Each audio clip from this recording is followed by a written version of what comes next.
দেখেছি ইতিমধ্যেই ইসলামী আন্দোলন বাংলাদেশের নেতা কর্মীদেরকে বিভিন্ন জায়গায় হয়রানি করা হচ্ছে, বিভিন্ন জায়গায় তাদেরকে মিথ্যা মামলা দিয়ে তাদেরকে দাঁড়িয়ে রাখার জন্য ষড়যন্ত্রে একদল লিপ্ত হয়েছে। আমরা বলতে চাই, আমরা শান্ত সুস্থ দল, কিন্তু শান্ত মানুষটা যখন জ্ঞানের সাথে পিঠ থেকে যায় তখন কিন্তু পিছনে টাকা দেওয়ার মতো সুযোগ আসবে আধিকারের জন্য।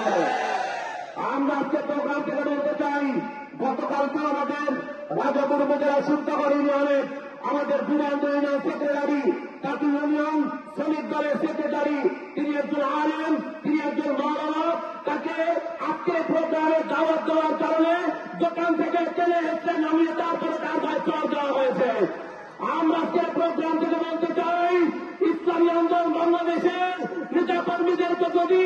তৃপ্ত করেন তাহলে আমরাও কিন্তু কিভাবে প্রতিবাদ করতে হয়, কিভাবে ডাক দেওয়া দিতে হয়